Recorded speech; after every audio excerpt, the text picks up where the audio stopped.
ریختم.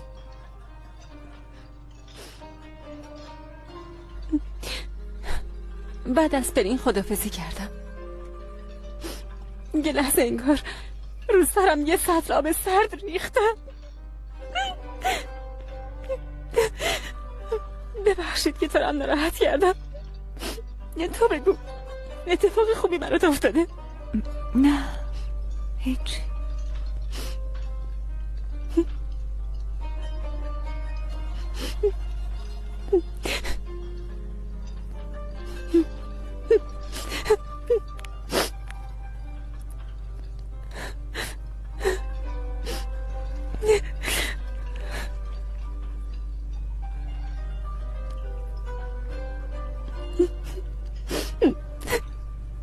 سرکان هیچ میدونی داری چی کار میکنی؟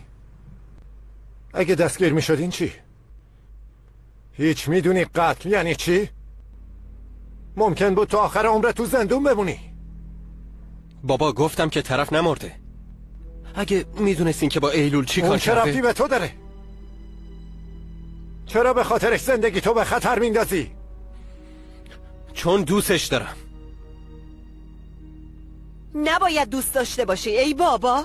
پسرم چرا به خاطر یه هوس زودگذر زندگی تو به خطر میندازی؟ مامان این هوس نیست، من عاشق ایلولم.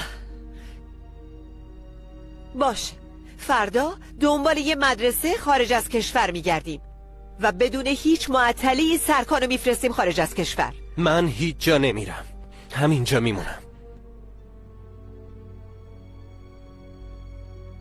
دافنه؟ شامپو گیاهی کراتین جنسینگ هزل، اسطوره‌ای از طبیعت. پاتریکس، خالق لبخندی بی همتا.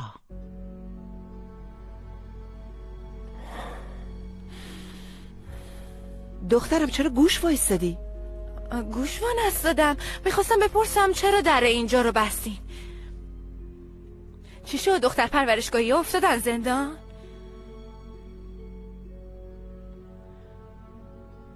چرا هیچ کسی چی به من نمیگه؟ تو مسائلی که نمیدونی دخالت نکن. اگه اون دختر رو بیافتن زندان منم.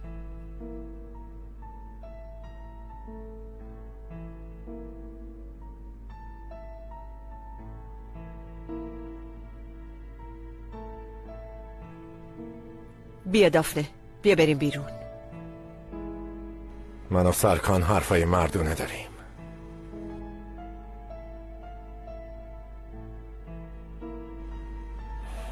سرکان، تو و دافنه همه چیز مایین.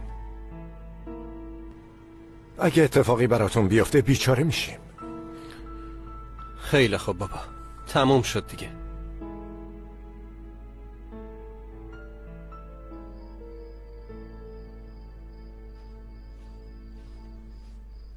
خیلی خوب، گوشت و کوفته هم آماده شد. زود بخور تا سرد نشده. گوشت دوست داری نه؟ اگه باشه و نخوری ناشکریه. پارسال ما رو برده بودن پیکنیک، آخرین بار اونجا خوردم.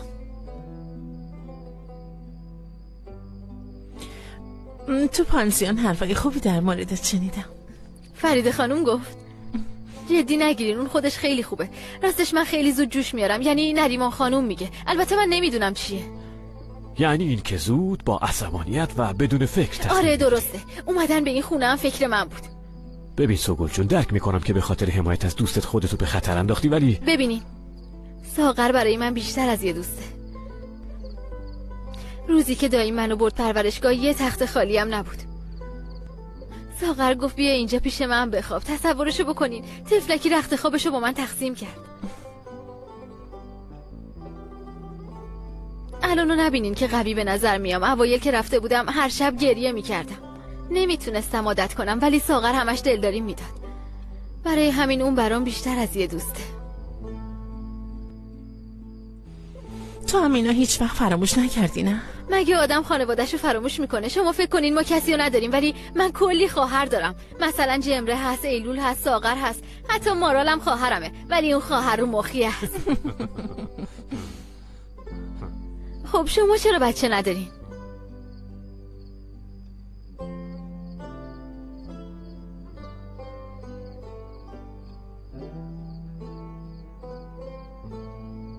اونقدر آدمای بی‌لیاقتی پدر مادر میشن که به نظرم اگه شما بچه دار بشین اونو فوق‌العاده تربیت میکنین.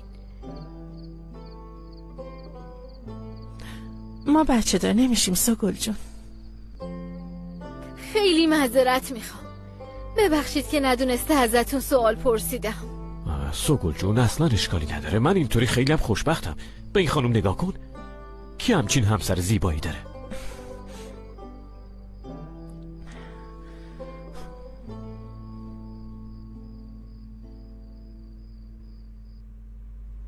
مامان به خدا با گوشای خودم شنیدم یکیو کشتن انداختنش تو آب.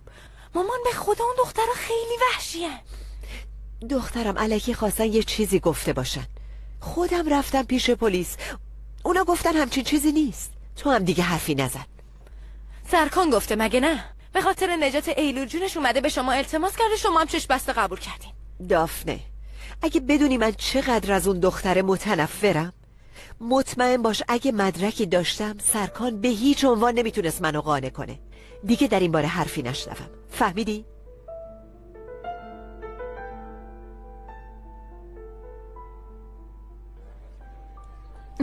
تو برنده مسابقات دوی کشور شدی؟ آره؟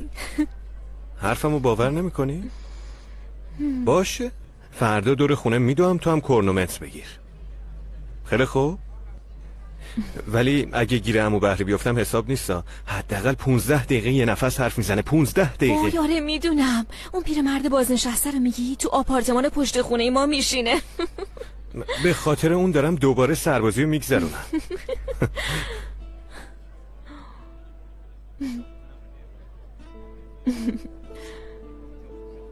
کف ازدواج نیستم توپراک خان.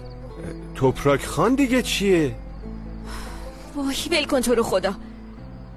حالا اگر بینمون چیزی بود، مثلا عاشق هم بودیم، یه چیزی، فعلا که نیستیم، پس بیخیال. فریده، راستشو بخوای من امشب میخواستم. کجا برادر من؟ میخوای حساب نکرده بذاری بری؟ دوست عزیزی یه موضوع مهم پیش اومده. موضوع مهم چیه؟ خودم دیدم داشتی سوار تاکسی میشدی. فریده،